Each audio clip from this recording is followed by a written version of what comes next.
Start in a few minutes, but I want to tell you to hit up our social sites, retweet, share, comment, like, do all of that stuff. It can only help us out and it'll make the show even better. But we're getting ready to give you a lot of good Ole Miss information, and I just thought I would tell you that because the POMcast is starting. Well, it's starting right now. Wait, no, that's a little early. It is starting right about now.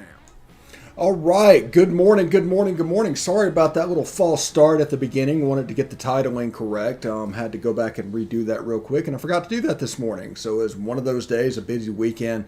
But thank you for tuning in just the same. My name is Stephen Willis, and first of all, I do want to tell you about Travel and Cruise World. What I was trying to do here is give you a resource that you can call for your vacation. We're 18 months into this at this time. Everybody needs a vacation. So Central Florida is always going to be the place to go. So whether you're going to the attractions, whether you're going to the beach, or the numerous other natural beauty things that are available in Central Florida, you can give them a call at 1-800-330-7461. Again, that is 1-800-330-7461. Also want to tell you about Book a Tailgate.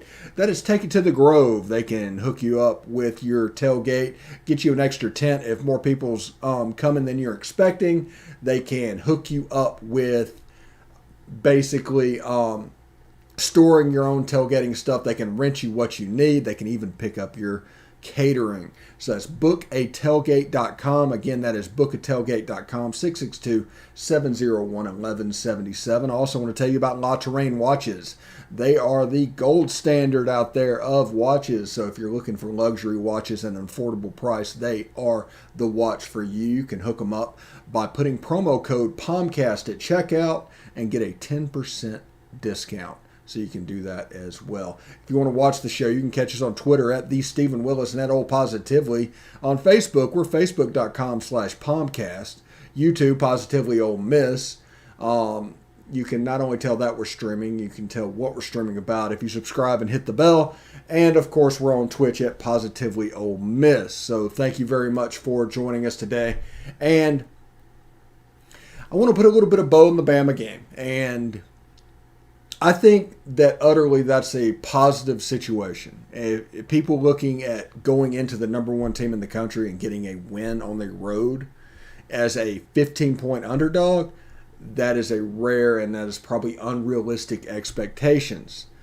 But what we did do, and we were able to build that game up to a point to where they took us absolutely seriously. They gave us their absolute best. The best version of any team that Lane Kiffin is going to see on the football field was right there that Saturday. And we saw that we were 21 points from being where we want to be. That's fine. That's all good because we're still recruiting players to fit this defensive system. Alabama had to change their scheme for this game. Now, credit Alabama for being able to change their scheme. Because there's two teams in the country that can do what Alabama did Saturday to Ole Miss. Just two. So the other 28 teams, your scheme works absolutely fine against. Those two, we need a little bit better players to compete with them. That's fine. That's football. We were always going to have a build. This was always going to be a build. We have a nose guard that is the top of our class for the class of 2022 that is 6'8", 335 pounds. You can see where he fits in. You can see the low players that drop in. They're considered tweeners where they will play. You can see that in this defense now. It's all starting to visually come together. You can absolutely see how these players will be used and eventually how much more difficult it will be to big boy and play bully ball against this defense. Even in a 3-2-6. We need experience and we need players. That hasn't changed. Before the season, I told you, if Ole Miss wanted to have a special season, they had to get through the first half 5-1. That's still on the table, guys. That is still everything that we want it to be. And we can work to build this into the best season it possibly can be, without losing sight of what we want to do as a program. That's the important thing about this. Don't get too lost on the week-to-week results and what's happening. Even the Tulane game, even the Alabama game, it doesn't matter. Do not get too up, do not get too down. Look at this from the program type situation. We are just a couple of years away. Let me bring this up. 2017, we lost to Alabama in Tuscaloosa 66-3. That was Tua's game, where he came in as a backup quarterback and could do whatever he wanted.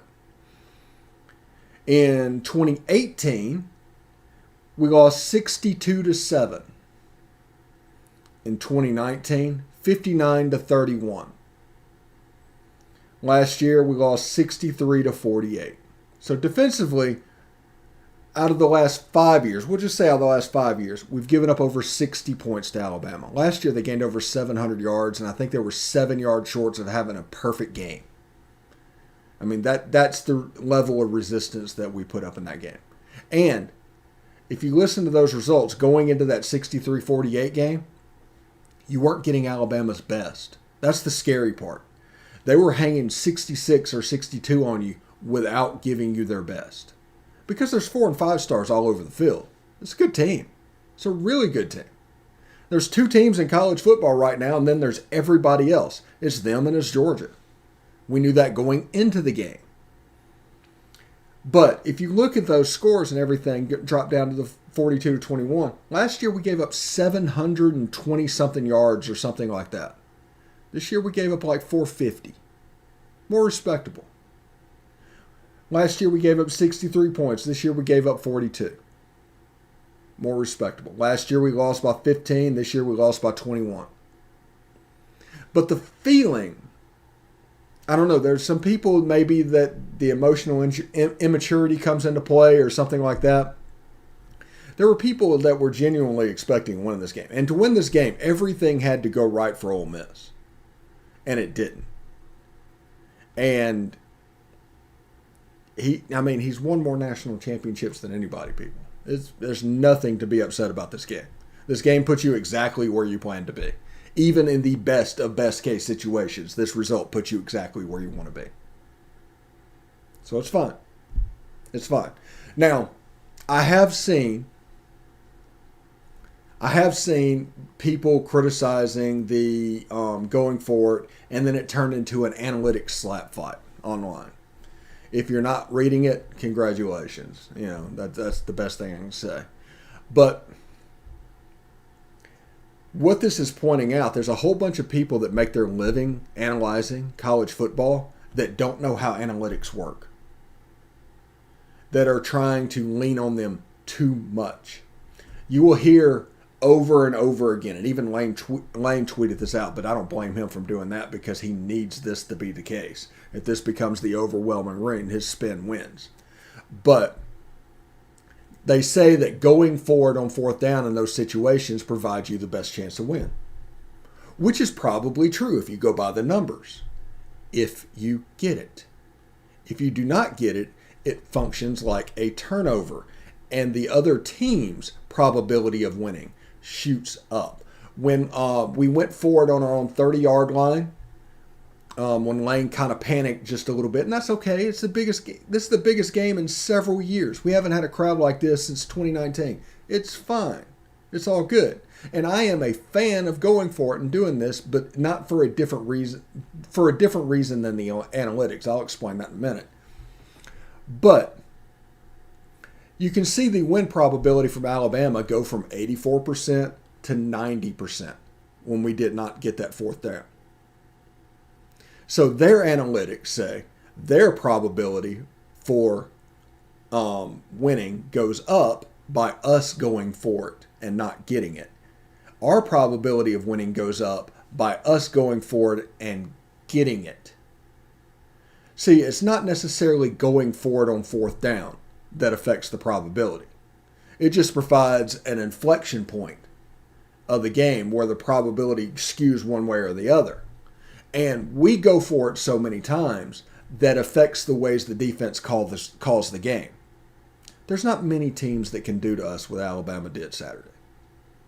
Understand that. There's nobody left on our schedule that can. I'm not saying we're going to go 11-1. There's nobody left on our schedule that can do that. And we're not going to see Georgia this year, likely. So there's nobody to really be afraid of. So we can do what we do. But when people look at analytics and say that, oh yeah, going for it on fourth down like that improves your chance of winning. Yes, if you get it. If you do not get it, it's like giving up a turnover in your own territory, which improves their chances of winning. So basically, like I said, what it does is it provides an inflection point. And looking at that, sorry about this. Looking at that inflection point, if you make it, it can really snowball the momentum. And it just start rolling downhill, and you can really take over the game, and it affects the way the defensive coordinator plays because we're the only team that plays like that they're going to see. So don't listen to somebody that says going for those first downs provide the best chance of winning, because they're leaving they're leaving something off of that statement. Going for it and getting it provides a better chance of winning. Going for it and not getting it provides a better chance of losing. It is a gamble, and everybody talks about scared money don't win. I am all about going for it on fourth down. We just need to be intellectually honest about what this means. Because going through the analytics against Alabama, and everybody would agree with me on this one. Going with the analytics against Alabama, Lane panicked a little bit. He went for it on fourth down on his own 20, gave it up. Alabama scored a touchdown. Kicked off to us the first play. Matt Corral fumbled us 28-0, and the game is over. That quick. You were playing number one on the road. That has to be respected. Everybody likes the swagger, and everybody likes everything that's going on, but that has to be respected. It's a game we ended up losing by 21. That's a 14-point swing. It's a different ball game if that doesn't happen. Would they score if you punted the ball? You don't know. It could have led to a false start. It could have led to a holding penalty. It could have led to an interception or a fumble on the other end. It absolutely could have done that. But I'm saying playing number one on the road, they need to be respected. And that includes where you go for it. Now, if you go across the 50-yard line, yes, go at it all day. But if you're on your own 30-yard line, there was a brief moment that everybody thought he was going to go for it from his own 10. There was a little bit of panic that was happening by Lane Kiffin in that game. He got a little bit rattled. Whether it was the crowd, the fact that Nick Saban was on the other sideline,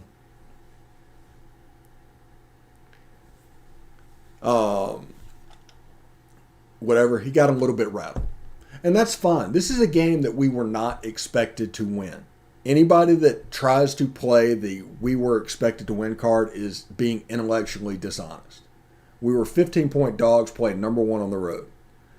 We need to be something special. But you have to be careful about basing a whole argument on analytics, because it will get you in a lot of trouble. Because the other side has analytics as well that is basically going off of that play. And if you do not get it going for fourth down, whenever you go for it, it is like a turnover in minus territory. And that caused a quick little run by Alabama, 14 points. It was 28-0 at the half. Defense actually played fairly decent. Alabama changed their style of play to combat Ole Miss. We made Alabama change their style of play. When they just go out and do what they do to everybody else, and everybody else can just take it, Alabama changed their style of play and went back to that Jim McElwain stuff. I've talked about how I thought that Bill O'Brien was closer to Jim McElwain than he was to like Sarkisian and Kiffin and those guys. Well, this is absolutely proof of that. And Brian Robinson is a great running back. He is tough to bring down. He's 235 pounds of just torturous goodness. He's a really good player. And they ran the ball he had like 40 carries for 170 yards.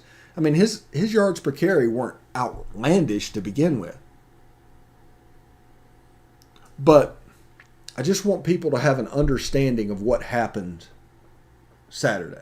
Now, like I said, I am all for going forward on fourth down. The way we've been playing, I am all on that train.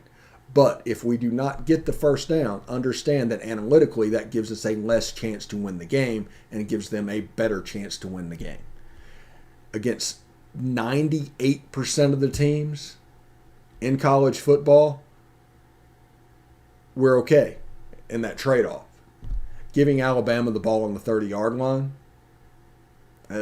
that's not. Now, I understand if you look at Lane Kiffin, he was obviously nervous. He saw what was happening up front in the trenches to our offensive and defensive line. He saw that. Alabama came ready to play, and that is what we wanted. Make no mistake about that. The whole goal of this game was to get Alabama's absolute best and see where we were. It was a litmus test game. And you saw the physicality that they came with on the defensive and offensive line. Couldn't quite match that. They were able to get a little bit of a push. That'll change when Xavier Harris comes in at defensive line at 6'8", 350.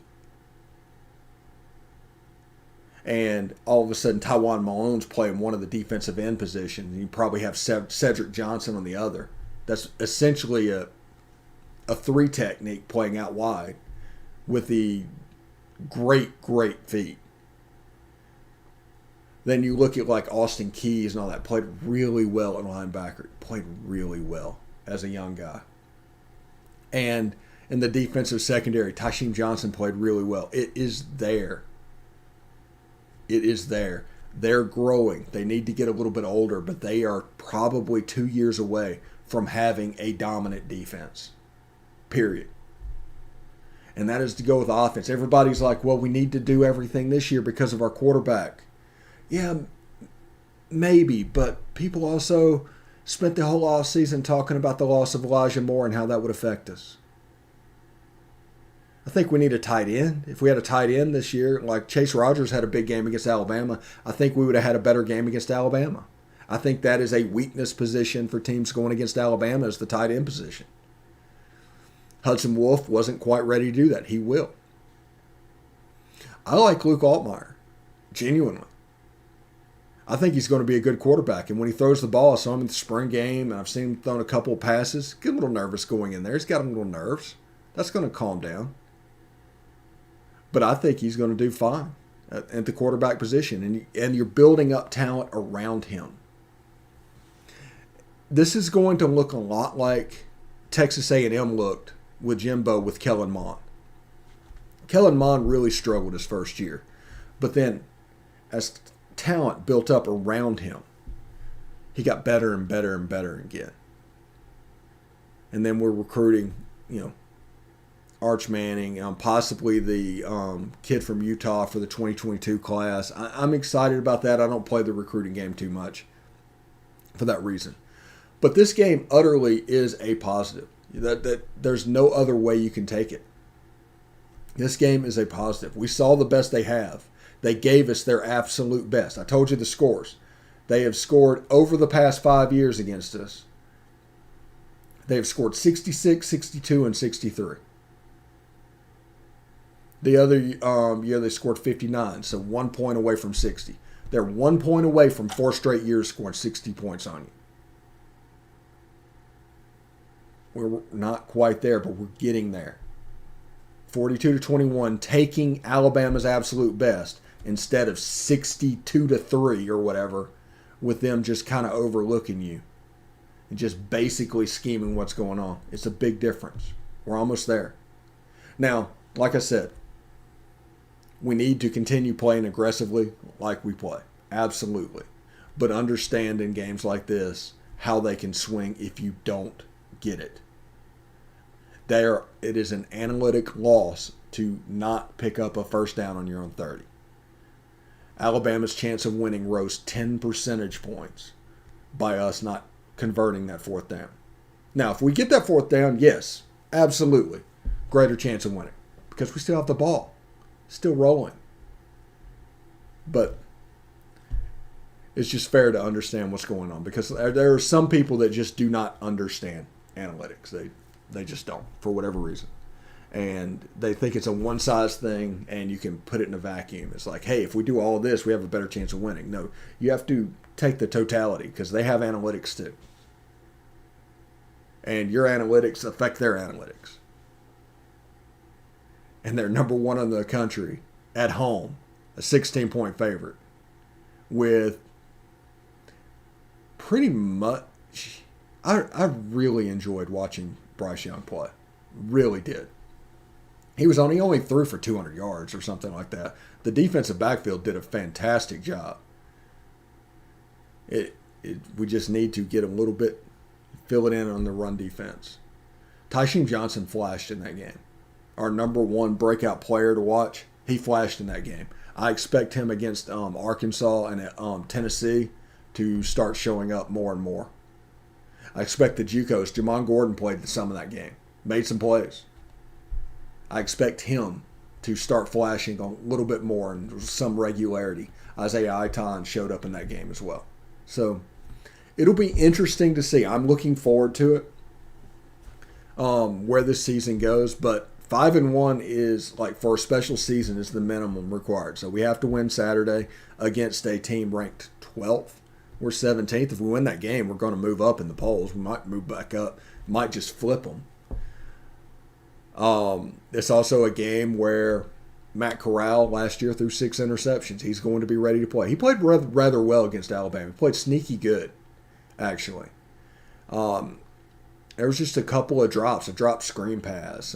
It seemed like Alabama, we'd complete the pass like on a 3rd and 7, and we wouldn't fall forward like we normally do.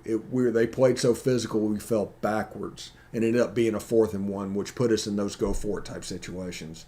That's kind of the difference in the game, to go with the trench play.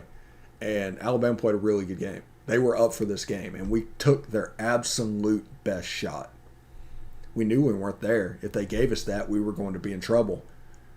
But 42-21, I can deal with that. Absolutely. And could it have been different? Could the loss have been a little bit less? Could it have been a 31-21? Yeah, absolutely. It could.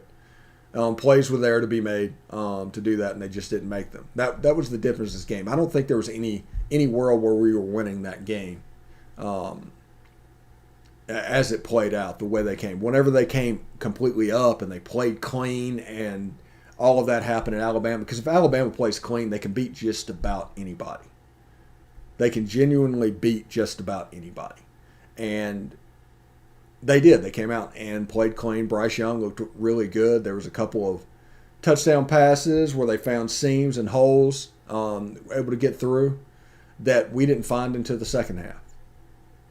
But, yeah. So we can put that to bed currently. Let's go over the lines this week. There we go. Tennessee is currently 10-point favorites over South Carolina in Knoxville. Line opened at 12. I'm looking forward to that. They just completely boat race Missouri. Missouri has a problem stopping the run, and that's a problem in this league. As we know, Ole Miss and Tennessee is all run-based without being able to run the ball. It will be problematic. But they just absolutely boat race Missouri. Missouri's in trouble. Georgia is a 14.5 point favorite over Auburn. Game's at Auburn. Line looks like it has moved a half a point.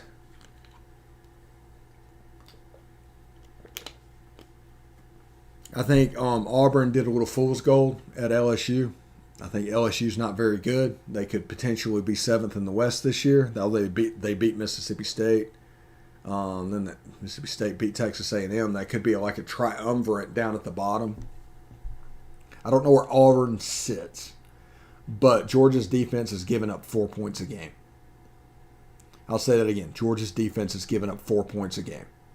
They are real. So that'll be interesting to see. Kentucky playing LSU in Lexington at the big grocery bag that currently are a 3.5 point favorite. It opened at -1. That's nearly a pick 'em. So all the money early on is going on Kentucky. And they should. Kentucky had a nice win. They are offensively challenged, but they are really good defensively. This is going to be a good matchup. because LSU is kind of defensively challenged going against an offensively challenged team. So that can make Kentucky's offense a little bit more dangerous. LSU's an offensive team with that defense. It could be interesting. Of course, LSU is trying to recreate 2019 and Joe Brady without having the players required to do it. And it kind of jumps up and bites them. Missouri's a 20-point favorite over North Texas. Game's at Missouri. No need to talk about that. Florida's a 39-point favorite over Vanderbilt. Believe it or not, it opened at 35. Vandy needed a last-second field goal to defeat UConn this weekend. And this might be the worst SEC team in several years, even though they got 2 wins. That ETSU game is looming large over them at the moment. Bama is I got that backwards. I think I got that backwards. They're a 17.5-point favorite. It opened at 14.5. I did put that in backwards. So all the money is moving to Alabama. People at this point after Texas A&M. A&M is in a little bit of trouble after last week. They got another one. That's 3 losses. Jimbo makes about $10 million a year. That could be a lot of pressure building up on it. And finally, if we look at it at 11 a.m. on ESPN, Ole Miss is a 6-point favorite over the Hogs in Oxford. I'm going to look real quick and make sure that line has not moved. It is now 6.5, and you can get it as high as -7 in certain places. The smallest, it goes down. Caesars has it at -6, at 6 points. Most of them is 6.5, and Superbook is at 7. But it could be an interesting game. You're going to deal with physical teams coming off physical games. They both weren't quite ready for prime time. This is expected. This is stuff that we've seen over and over and over again. It's both programs trying to elevate to the point where they can do this and get to where they need to be, but they need these wins. It's a process. You don't just get there overnight. This is something that is built over 2 and 3 years with certain players. Last year, the Alabama game looked like 2013 Ole Miss Alabama and not 2014 Ole Miss Alabama. Ole Miss lost that game 25-0. Went for it several times. It looked a lot like this game. And then they went on and got them a little bit later on and in 2014 and took them down. 2015 took them down. Their players got a little bit better. So that's something to keep an eye on. I'm going to give you some time back. You were expecting it. You weren't expecting my glitch. I do appreciate that. You watched and everything going on. And get ready for the Hogs. We got Beast of the East tonight at 8:30 Central. We've got Best of the West tomorrow night at 8:30 Central. SEC After Dark Wednesday, 8:30 Central. I'll be paying off my debt that night because I made a little fun bet for the Ole Miss Alabama game. So you will see all this will be houndstooth. Yay. And Thursday, we're doing a preview with Kevin Bohannon from Best of the West about the Arkansas game, and we'll start working our way through all of that. I do want to think it like last week we had the bye week and everything was situated before it, and it felt like we were talking about the Alabama game for like 7 days. So now we can get into a normal schedule of the games. Now, normally you would get the post-game notes. I just didn't want to play it because of the analytics argument that you see people kind of lazily making what's going on. So thank you very much for tuning in. Tune in tomorrow morning, same bat time for the POMcast. I'm Stephen Willis, and I hope you have a good day. Hotty toddy.